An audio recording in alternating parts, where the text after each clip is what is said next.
This episode is brought to you by Adobe Firefly, the all-in-one creative studio with AI-powered image and video generation. Built for today's creative process, Firefly helps you generate, edit, and experiment fast. Because the asks aren't getting smaller, and the timelines?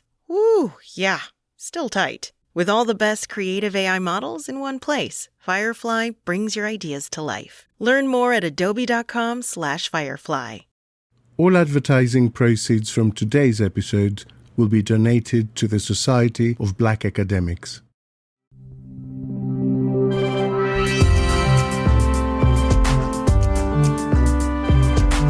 Welcome to Quiet Riot, a Cooler Heads podcast that chooses refreshing honesty over hot takes. I'm Andreou. And I'm Naomi Smith, here to keep the interest levels high and the temper levels low. All while encouraging you to get engaged with the world, because we do have the tools to make the world a better place, if only we choose to use them. So settle down and listen up as we bring you another Quiet Riot. Quiet Riot. Hello and welcome to Quiet Riot. I'm Alex. And I'm Naomi. And I'm producer Kenny. This week we turn our attention to a topic we have purposely stayed away from until now: the remarkable life and tragic death of Professor Jason Arday and the horrific feeding frenzy that surrounded his last difficult weeks. And on Friday, we'll be bringing you Quiet Riot B-side. This week, we'll be discussing one of the evergreen and apparently insurmountable challenges facing our country, the housing crisis.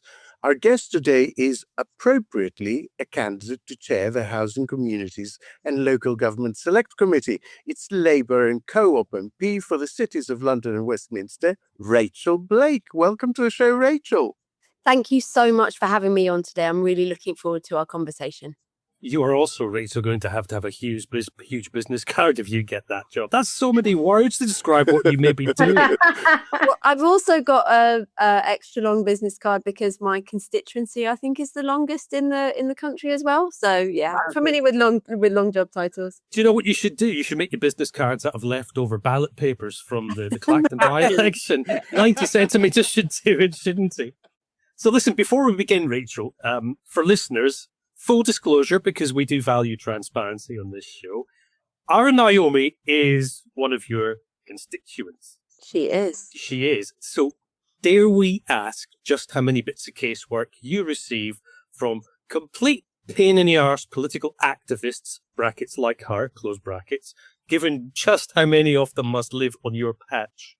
I receive, give or take, about 1,000 pieces of casework every single month. And I think that... From Naomi. But that doesn't include the policy emails where people write into me and tell me what they think about a particular topic, or the campaign emails that I get as well. And I think there's a range of perspectives on this as an MP in terms of how you respond to the policy emails and then the campaign emails separately. We try within my team to take quite a responsive approach to each of the policy and the campaign ones. I can confirm that's true. Thank you, Naomi. And it's funny because some of your colleagues, I won't name any names, Stephen Doughty, but have told me off for running our Hey MP campaign, which is the tool we've got at Best Written, where we'll write to our database and say, write to your MP and tell them to read our latest report, or that they should be supporting an EDM or whatever it is. And they've said, oh, Naomi, can you stop sending those? That's really annoying when we get, hundreds. And my reply is, I'm connecting you with a load of voters in your constituency who agree with you on this topic because you are a pro-European individual, MP, party, etc. And why wouldn't you want that amazing data to know, oh, brilliant, well, those voters, they can then get targeted literature about what I'm doing on that subject. So I think we're helping them do their job better. It's only really the Reform and Tory MPs that get a telling off from their voters. I agree. I really like being able to know what my constituents are thinking. And one of the big challenges I think we face at the moment is people's confidence in politics to make a difference, and being able to demonstrate that you've listened and that there is a clear connection between what you're doing in Parliament and what your constituents are thinking, I think is one of a number of ways through a real lack of trust in politics at the moment. So I like getting emails. So if there's any constituents out there listening, please do keep sending them. And I also, some of them are positive as well. And some of them say, thanks for doing this. We appreciated it. And that helps too. But it all helps in terms of understanding where your constituents are at on a particular topic. And we do have a problem with trust in politics at the moment. We do have a problem with connecting with politics and people believing that MPs, councillors, mayors, regional reps can really make a difference. So the more we can demonstrate that you said we did, I think the better. I think you've just touched on something really good there, which I would like listeners to take as maybe the first call to action in the show today. We have to learn to take yes for an answer. What do I mean by that? Well, exactly what, Rachel, you just said. When your MP does do something that you think is great, voting for something or against something that you believe in, tell them thank you, tell them that you've clocked that and really support it. And I'm really glad you took that time. It's very easy to email in when you're annoyed about something or you're asking people to do something. You just got to remember to do the follow-up bit. It's recess, so I'm doing quite a bit of constituency community events at the moment. I did a coffee afternoon yesterday in Marylebone and a street stall in St John's Wood last week. And both of them, some thorny topics about taxation and how you tax wealth came up. And firstly, what was fascinating was almost alternating the feedback that I got. So for what person one comes along, why aren't you introducing the wealth tax? Person two comes along saying, why are you? That's me. Well, when I come to Tatchbrook Market, there me, I will let you know, and you can be person one talking about wealth tax. So it is fascinating when it alternates, but literally alternates, because you get into our least favourite 52-48 scenario. But it means that you can say what kind of wealth tax, or why not, or can you see why people might talk about it, and you can get into some of the nuance when you're having that conversation in person. I know they started off with email, but I think general political communications in the modern age does have to be more conversational and iterative, because some of the people that you say what kind of wealth tax is, they don't have a preference for what kind of wealth tax, but what they want to talk about is inequality, and that's fine too. Some of the people who come and talk to me are specifically talking about the capital gains tax changes that have been made already. And when you get under some of the detail, you get into the space of where we all agree that there are problems, and what we're maybe arguing over is exactly what the solutions might look like. Quiet Riot. At Quiet Riot, we often struggle with how to cover a topic while bringing balance and sensitivity. We take pride in it, but no decision has given any of us more anxiety than deciding whether and how to cover the dreadful unravelling of Professor Jason Arday's life and the appalling fallout after his untimely and very sad death. Now, we've avoided discussing it in the show because initially there were too many unknowns, and then because we were each, in our own ways, just too angry to talk about what we could see happening. And then latterly, because we were still processing what was going on, and also because, well, as a group of white people, frankly, we were deeply uncomfortable talking about an issue that is so obviously dripping in racist overtones. So, although we may be treading particularly cautiously today, we do believe it's a subject that many of our listeners will expect us to take on.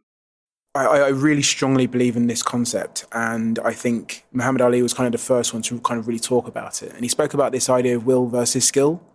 Now, I don't have any skill, but what I do have is an indomitable will. And I knew that I had one or two things I was good at, and I was going to drive that as much as I could. And I knew that the will to succeed and the discipline and the sacrifices I was willing to make may actually be the difference in terms of me just being able to hang. So I'd always be punching above my weight, but just being able to step in the ring and go a few rounds, like that's what I wanted to do. And I always thought that at some point I'm going to be a 12-round fighter. I don't believe there is a person on this planet who doesn't not have talent, because I genuinely believe everybody's life has purpose. I'm obsessed with this idea of purpose. I have been from a very, very young age, and I believe everybody's life has meaning.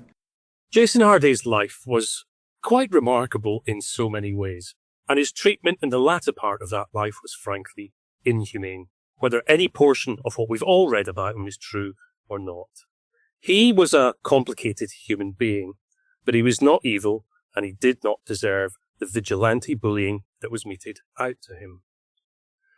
So, where do we find ourselves as this tragedy plays out?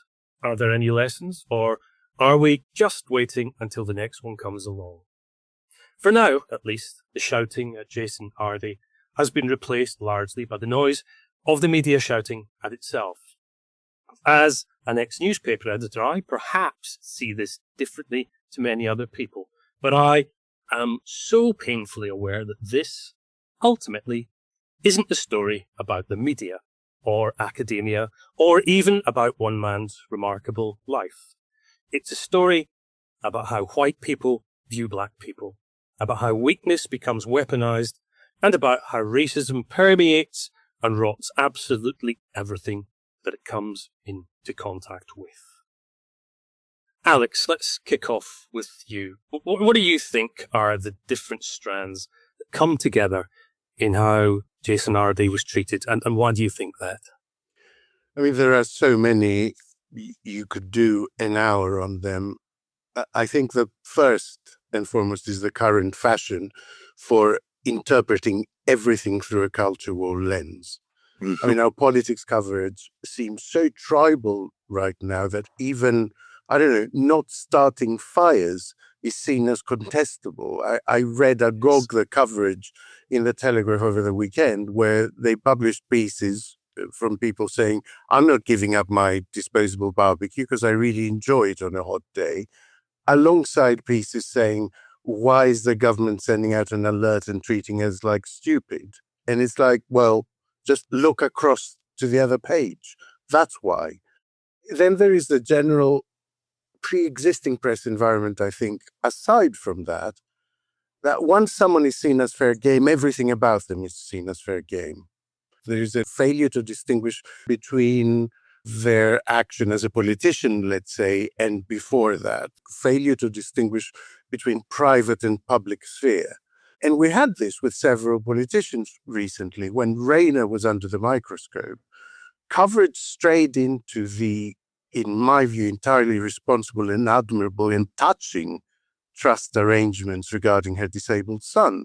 That, in my view, should have been out of bounds. When Rachel Reeves was being scrutinized, you might remember that I described the multi-day, multi-front page headlines about her teenage chess attainments as psychopathic. And we are seeing the same principles at play here, right? That once the press gets hold of a bone, they won't let go of it. And it's, in my view, no coincidence that the people this tends to happen to are often women and people from a minority. Now, I'm not in a position to look into the minds of every journalist and say that there is systemic racism or systemic misogyny in every corner of the media. But it's, I think, accurate to say that as people who tell stories, journalists are quite used to using quite a lot of ciphers and shorthand, and the tropes that they use, they're often racist and misogynistic. The whole Ed Miliband with a bacon sandwich thing had an anti-Semitic tinge to it. And classist. And classist. I mean, then you have the initial source of the story, which is basically a white supremacist. It seemed to give nobody pause for thought. Then there is the rarity, and maybe Kenny can say a bit about that in a minute, the rarity of a story that is of interest to both broadsheets and tabloids for slightly different reasons. And most of all, I think the propensity of opinion journalism right now to be personal and abusive in order to stand out in a sort of attention market. The tone of the coverage of this had a sort of vicious glee at its core. You know, the term feeding frenzy has been used a lot. and it is one that originates in the animal world. It is defined as a loss of control triggered by the predator group being overwhelmed by an abundance of prey. It is caused in part by intense competition, which we have here. It's characterized by the propensity to attack anything that moves, including other members of the predator group, and it intensifies the more the prey is in distress. And I cannot think of a more rounded explanation of what happened here. So many individual journalists seem to suspend any sort of editorial judgment that the effect, as seen from the outside, was of a group that had collectively lost its mind. The only final point I would make is that I don't think anybody's life story could sustain that amount of scrutiny without collapsing. And that has been the clearest North Star for me. Just trying to imagine if every word you have said in every context, at every age, every text, every published piece was poured over by thousands of people looking for an angle to make you look unreliable or shady or ridiculous. It is too easy. Quiet Riot. Hey parents, how do you make smarter choices for your kids' college today? That's where Sally can help. With Sally, you can find scholarships, funding options, tools, and guidance all in one place. And if you need a loan, Sally has options for different families and different situations. College is only worth it if you do it right. So don't just help your kid go. Help them go smarter. Sally.com/GoParents. Quiet Riot. Rachel, I wanted to ask you, there are some who claim Arday should not have been appointed to that position, and some who say he was not adequately protected once appointed. How much scrutiny do you think should be directed at the role of Cambridge University as a sort of institutional employer here?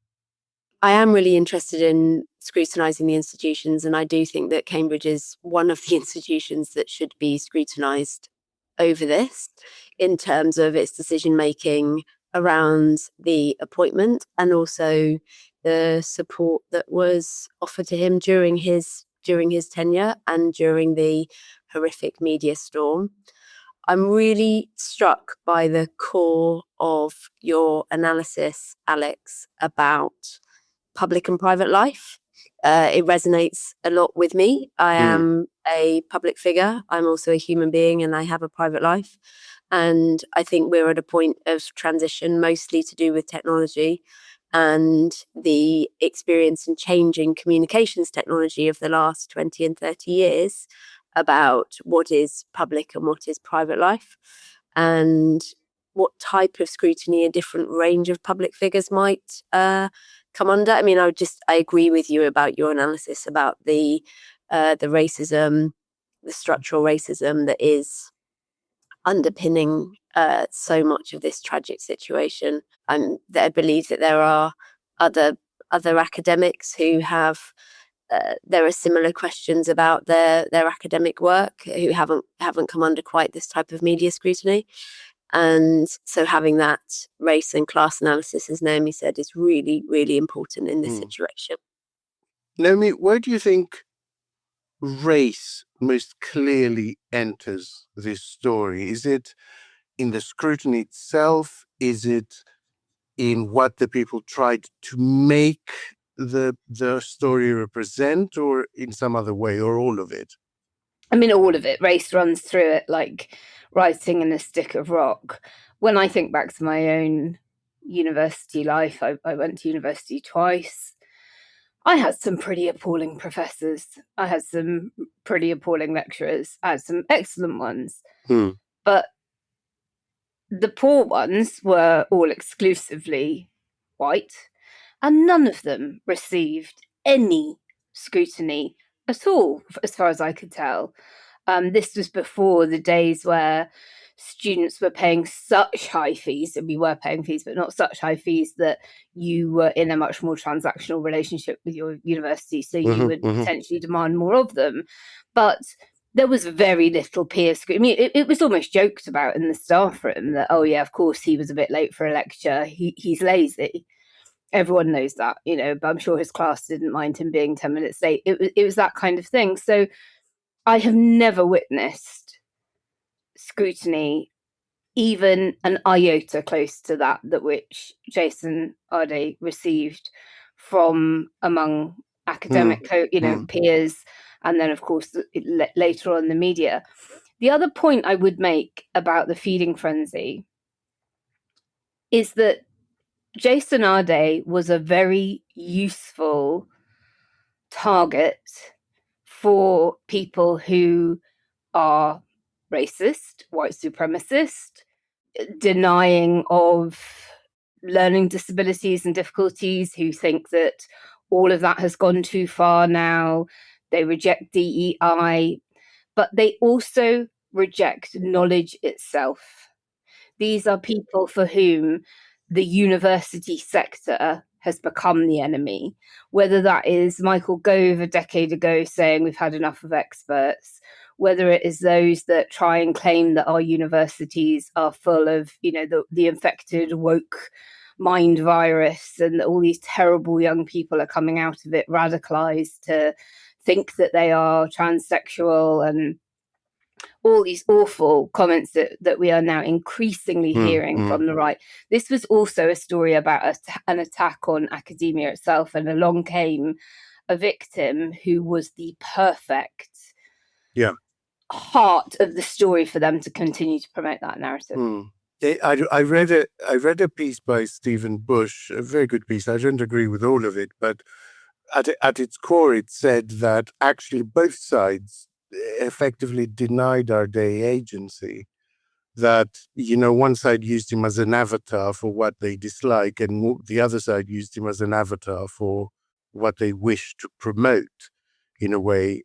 I think there is some truth to that, but I don't think that's the full story. One of the things that has not been covered adequately, in my view, and I found quite striking when I first heard it, was that the day Jason Arday was appointed, Cambridge University received several Freedom of Information requests from both British and US media, asking them to disclose the selection process, his past work, and all of that stuff. So this was someone who, on day dot, the media was out to discredit in some way. And I can't imagine that every time a white professor is appointed to Cambridge or Oxford, they receive a lot of Freedom of Information requests about their academic record.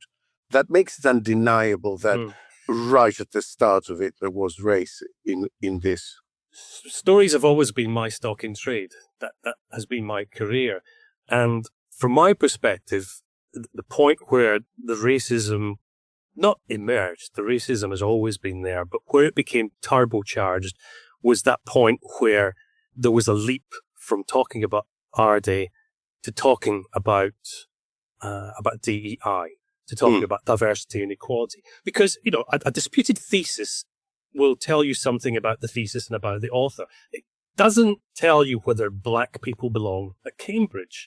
And, if a white professor is accused of plagiarism, we investigate that professor. If a black professor is accused of plagiarism, and suddenly diversity policy itself is in the dock, I think that's one of the most revealing jumps that was made relatively early in this saga. Yeah, that's true. Kenny, do you think, as a former newspaperman, you can defend the journalist that sort of asked questions about our day while also acknowledging that bits of it went too far? Yeah. Look, I should be clear that seeking truth and punishment are not the same thing. I genuinely don't think that the answer to racist scrutiny can ever be less scrutiny or less truth. We absolutely need to know what happened, because without the facts, everybody simply chooses the version of the story that suits their preferred narrative, and trust collapses. Journalism's job at its heart is to establish what is true. It is not to punish somebody until the audience loses interest. That's what the commentariat do. They watch proper journalists, as I would call them, do the hard, and let's face it, often controversial work of establishing facts. And then they rush down from the lofty hills that they occupy to grab those facts that have been uncovered, and they wave them like tatty flags in support of whatever position they are espousing that day. So, controversial as it may sound to some of our listeners, I think that what I would describe as the real journalism can absolutely be defended. What I would describe as the pretend journalism and the vicious commentary, absolutely not. But is there a public interest story? Well, I completely agree with you that truth and punishment are very different things. This is an employment issue between an employee and their employer. And within that, there may have been some students/customers who were raising concerns. There will have been peers of his that were defending his work. Why was it of public interest for journalists to report on this particular employment case and not yours or mine or anyone else's that's ever happened in any other work-based relationship? Well, firstly, because it wasn't just one story, it was a whole series of quite remarkable stories, piled one on top of the other. So Jason Arday's remarkable rise through academia from a late start. Let's remember the Cambridge position was not his first professorship. He was offered more than one professorship at Cambridge. That story alone makes it newsworthy. The youngest black professor at Cambridge. Let's stick that up at the top and go, that ticks an interest box. That makes it a proper story. And that's the sort of story that we should be celebrating. Unfortunately, when you celebrate that, you shine a spotlight on the individual, in this case, involved. And that's where we start to uncover the other stories that were also quite remarkable. The marathons that he was said to have run, the money that he was said to have raised for charity, 5 million, 5.5 million, depending on the reports. The very, very odd story about a pig's head being sent to him. Don't tell me that anybody in this country would see a story about a pig's head being sent to somebody and go, hang on a second, there is a story here. And equally, with somebody who's already in the spotlight, if a pig's head hadn't been sent to him, that also is a story because you're seeking the truth. So what you have is a conflagration that brings in various different elements. So at what point should, in your imagine you're still editor of a major newspaper as you once were, but at what point should journalists have backed off or been told by their editors and producers to have backed off on investigating? Like, how much of it was because, do you think, we were in parliamentary recess, there wasn't quite as much news as there would have been at other times, although arguably a bit more given that we just changed the person sitting in number 10? Mm-hmm. I don't think they get that the editorial bosses get a free pass because it was a summer. I don't think that at all. And I know that at Metro and other places I worked, we pondered over public interest questions quite often. I certainly did, and I know that because I got them wrong on occasions. These are hard lessons to learn because you wake up the next day, you look at your newspaper, you think, that was a terrible call, mate. You better not do that again.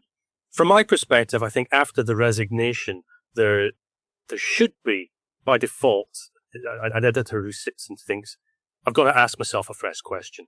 What exactly is the public interest we are pursuing now? And from my perspective, I think that's an equally good story. At that point, you understand that the Jason Arday story has run to an end of some sort. At that point, I'm looking at the institutional failure. You don't simply keep following the wounded individual, because now what you should be asking is, could this happen again? And we should also be asking, who's to blame? In crisis communications, what's happened, what you're doing about it, who's to blame, are the three key questions.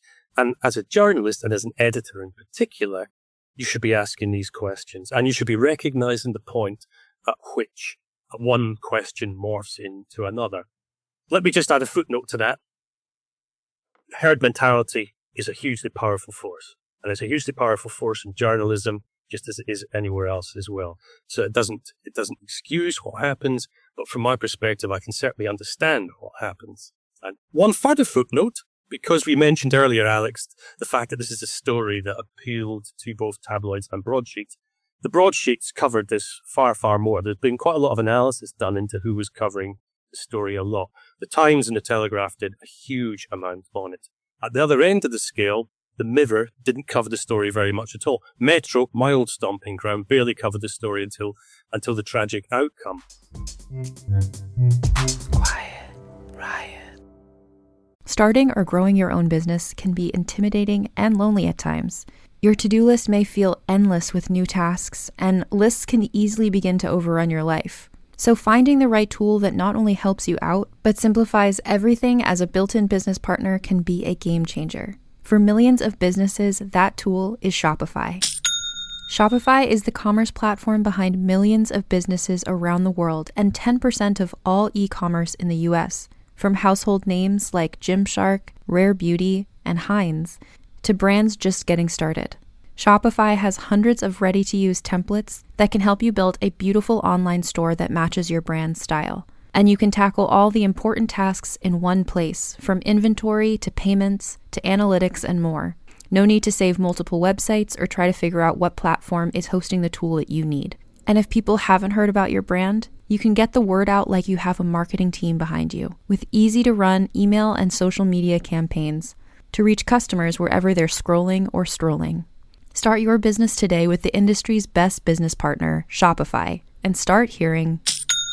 Sign up for your $1 per month trial today at shopify.com/realm. Go to shopify.com/realm.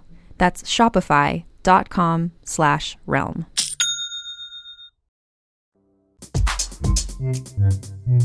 Quiet Riot. Rachel, can I ask you something? Do you think this has a chilling effect on women or people from minorities thinking about making the transition into public life? To what extent do you expect for the eye of Sauron to switch to you at some point and just rip every aspect of your life apart? Just straightforwardly to answer the question, yes. I think people who would have the talent and the desire and the passion to go into public life, whether or not that is somebody like Jason Arday, who was the first and the youngest, or to go into politics and representative public life, I think people will think twice, because they will think back onto whether or not could every single part of their life hold up to scrutiny. As you said in your opening remarks, nobody could possibly say that. Nobody could possibly have lived an unblemished life. So I think it does have a chilling effect. And I think that is a bad thing for public life and for senior positions, for imperfect lives, to not feel like they have a role to play, because all lives are imperfect. I think the role of that, the relentlessness, and how do you draw a line under an investigation, and that decision making about the public interest test is something that would worry people. Just to go on to that institutional point, I've not seen in the last week or so that much coverage of the institutions and the role that institutions play. Clearly, there will be a time, and I really, really admire your determination to have a period of reflection and to not leap onto this. But the fact that there just haven't been those stories about institutional decision making, institutional support, the relationship between the universities involved and the media, we haven't seen that. We have seen that profoundly personalized journalism means that there's been a very different outcome. Yes, I think most people in public life are aware of the chance of that kind of that glare coming onto you personally, and have to really accept that that's now part of life. I struggle with that. I struggle with whether we, as a society, and how do you express that, through elected government, through legislation, through regulation, whether there is a public interest in saying no. Every time I come a cropper with the fact that I find it impossible to draw a line that says this should have happened, this shouldn't have happened, because of the collective nature of how the press acts, because of what you said, Kenny. But at the same time, I have listened to a lot of the people who were central in the coverage of the Arday story. So I went and purposely listened to the various Spectator podcasts since then, the Telegraph podcast since then, to see if there is any reflection, to see if there is something going on. And to their credit, Tim Stanley, Camilla Tomini podcast, did do an episode where they tried to reflect on their role in all of this. Let's have a little listen. We've been debating, shall we discuss this? Because you then feel that those who have accused the media of a so-called feeding frenzy, that we're just continuing to feed on the story. But I think as we spoke about him in life, then it's only right that we should speak about him in death and address some of the criticisms of the media coverage of this. And let's be honest, the Telegraph did do an entire investigation. We weren't the only ones to cover this story. The Times Higher Educational Supplement covered it. The Guardian covered it. Independent journalists covered it. The whole media covered this. What I did do was go to confession, because when I heard the news, I felt very bad about it and ashamed of some of the things that I had said. And in that conversation with the priest, I don't want to give too much of it away. He very wisely said, you can't apologize for what you're not responsible for. You're not directly responsible for someone taking their own life. You're not responsible for the things that went wrong in his life, such as the stories and the exaggerations, or the college appointing him, or perhaps failing to support him. So, setting aside the fact that Tim Stanley basically seems to excuse himself because he went to his priest and his priest said to him, it's all right, don't worry about it. You're not responsible for someone else's actions. I found it interesting that Tomini's central defense was, we weren't the only ones doing it. Everyone was doing it. Is that a defense? Or if you're aware of it? Oh, come on, Alex. My mum, the first thing out of her mouth when I did something wrong when I was a kid, and I'd say, oh, but my brothers did it. Oh, if he told you to jump off a building, would you do it? We are all brought up being told, don't follow the crowd when something bad is happening. Doesn't matter if everybody else is being naughty at school. You need to behave for your teacher, whatever it is. It is the most ridiculous line of defense. It smacks of their own internal guilt completely, if you ask me. And it really speaks to the systemic and structural nature of what's happened, I think, because there are so many different institutions involved in Jason's own personal experience of these horrific attacks. And to how do you build a regulatory and legislative system that addresses that? Because we will be reflecting on this, no doubt, for years in terms of how this happened. But how do you make sure that each different part of what's happened is appropriately reflected in the causality of that, particularly when there are even individuals nowadays that those individual journalists you mentioned are part of institutions and they have their own particular editorial line, but there would have been individuals on individual social media taking a particular stance. That all plays its parts in terms of the algorithm. I've been wondering what the desire to print these stories has been doing to algorithms and social media. The fact that certain people continued to sort of double down on it after his death. Again, I won't mention any names because I don't particularly want to advertise them.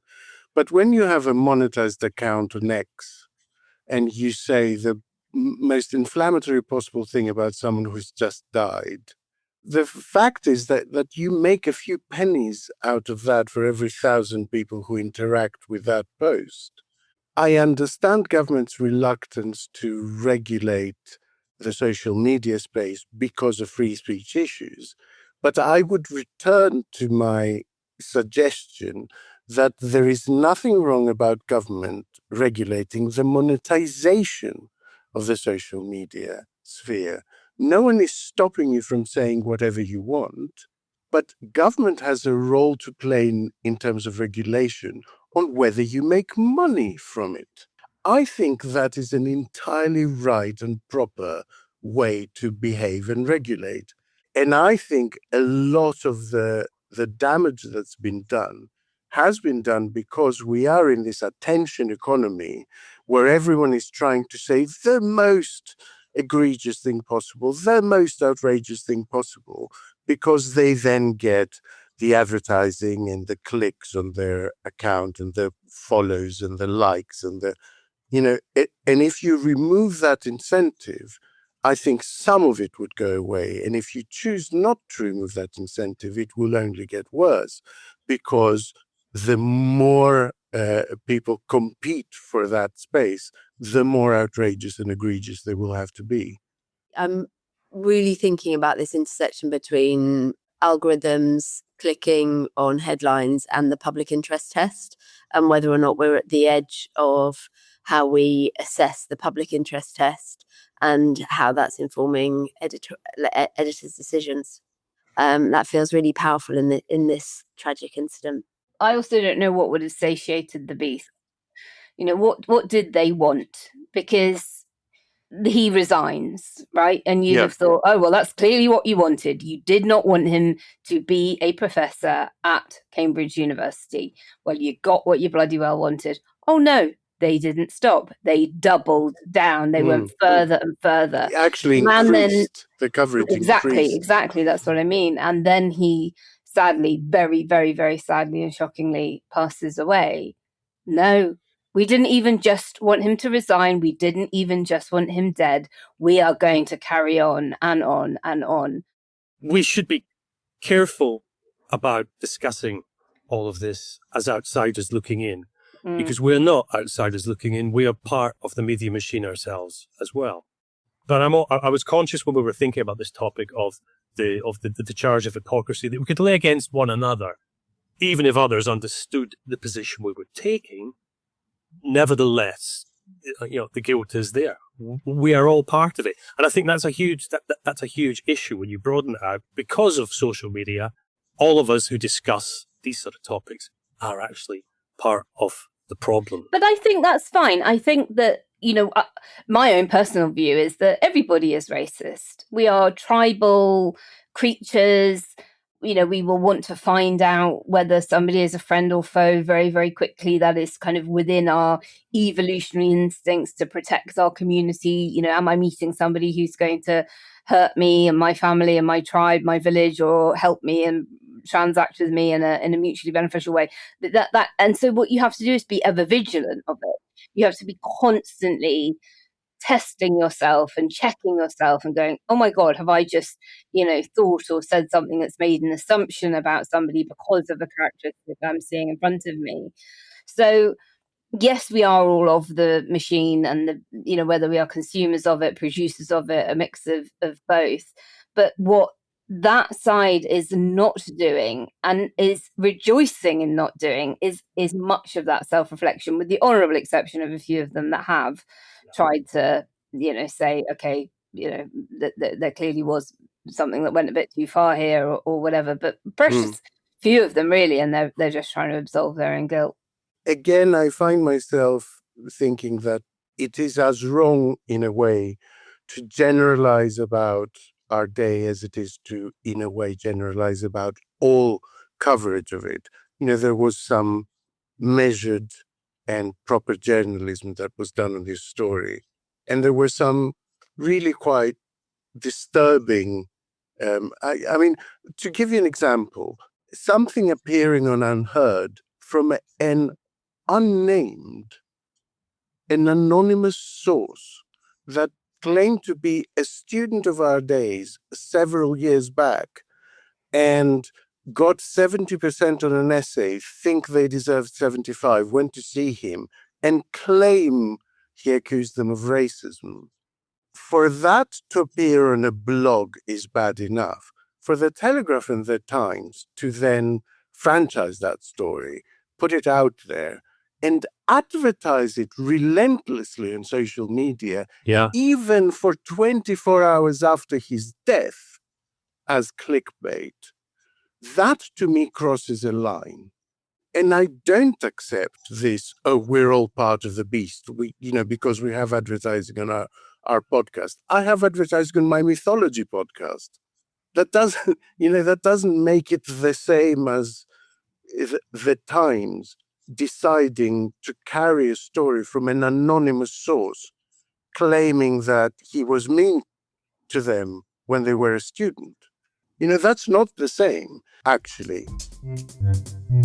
Quiet Riot. Hey, it's Ryan Reynolds here from Mint Mobile. Now, I was looking for fun ways to tell you that Mint's offer of unlimited premium wireless for $15 a month is back. So I thought it would be fun if we made $15 bills. But it turns out that's very illegal. So there goes my big idea for the commercial. Give it a try at mintmobile.com/switch. Upfront payment of $45 for 3 months, $90 for 6 months, or $180 for 12-month plan required. $15 per month equivalent. Taxes and fees extra. Initial plan term only. Greater than 50 gigabytes may slow when network is busy. See terms. Quiet Riot. So, Kenny, have you seen any signs of media introspection since Arday's death? Well, there have been about 200 articles or so in the space of, I think, 9 or 10 days. There's been a relentless flood of commentary in mainstream media and social media. And, there's been the analysis that we've all alluded to about which outlets have been covering the story most regularly. One of the things that I've been deeply wary of is the post-tragedy, competition for moral purity. I found a lot of the commentary since his death very difficult from a media perspective, from somebody who's inside the machine. I'm not terribly interested in watching media folk and public figures demonstrate how morally pure they personally were or thought they were throughout the story. I mean, Burns put it well. He said, want some power, the gift he gives, to see ourselves as others see us. It's the case that pointing the finger at people who write rabble-rousing drivel for a living and saying they wrote rabble-rousing drivel isn't the amazing insight that some folk in media appear to think of it is. I think that the useful question for media isn't, was I one of the good people? I think much more it's, is there something that I would do differently the next time? But for now, I am utterly done with the performative piety that I'm seeing everywhere. What do you mean by that? Those who will go online, for example, to make the point that either they were taking a principled stand, or that to make the point that if things had been slightly different, perhaps they would have taken a principled stand. And that everybody who didn't take a principled stand should burn in hell. And that everybody else is, well, in fact, I've seen so many commentaries where essentially the entire estate, the entire media estate is condemned. But that's, as I said, that is just the other side using Jason Arday as their avatar for what they want to, the views they want to advance. That is just as much denying him agency. But, there are individual decisions involved in this. There are editorial decisions involved in this. And there is also a group behavior. And I cannot help but think that excusing everything by saying, oh, well, that's what the press do as a collective, it strips away the editorial decisions behind that behavior and the individual decisions behind that behavior. Yeah, very much. And that, I think, is a more useful thing to look at. So, Alex, we need to give our listeners some hope. We need to give them somewhere to channel frustration, anger, desperation around this topic. What are we going to ask people to do? There is an organization called the Society of Black Academics, and it seems to me a good organization to support right now. Why do I say that? Because its driving mission is to sort of make the higher education sector more inclusive. It's to promote more Black academics and scholars and researchers and educators. and to promote that kind of diversity. Because I think at the core of this is actually how much of a novelty it was for a young Black academic to be appointed to Cambridge. That's what attracted all that initial attention. That's why he was in a way used by Cambridge to burnish their DEI credentials, even though Black academics make only 0.4% of the professorship. That's why it attracted so much scrutiny from the other side of the culture wars. So in a way, the only way to get over this is for Black academics to not be a thing that's noteworthy at all, to make their inclusion at the proper levels so commonplace and expected that you don't end up going, oh, he looks interesting. Because, that is ultimately how this all begins, from every side involved, actually. And you can support them. They have a donate and a support function. Yeah, and they do really good research as well. Fab, but we will leave a link in the show notes. Quiet Riot. Thank you to everybody out there for joining us today, and a very special thank you to Rachel for helping us through a very sensitive topic. Thank you. I think it's been a real it's been a really meaningful conversation about this topic, and I'm grateful to the approach that you're bringing to it, and it certainly provoked my thoughts about what more I can do about it in the future. Don't forget our latest B-side episode is out tomorrow, when Rachel will be joining us again for a deep dive on housing. If you've got any views on today's show, you can find us all on Blue Sky, or if you're a subscriber, you can join our Discord feed. To become a subscriber, for as little as £5 a month, pop over to Ko-fi, that's ko-fi.com/QuietRiotPod, and sign up there. Thank you in advance. We love you more than weeds love the rain. Bye. Bye. Bye-bye. Quiet Riot. Quiet Riot is an audio production from Cooler Heads, written and produced by Andreou, Naomi Smith, and Kenny Campbell. Music by Mariana Sangeeta, artwork by Simona Canellu, and edited by me, Alex Reese.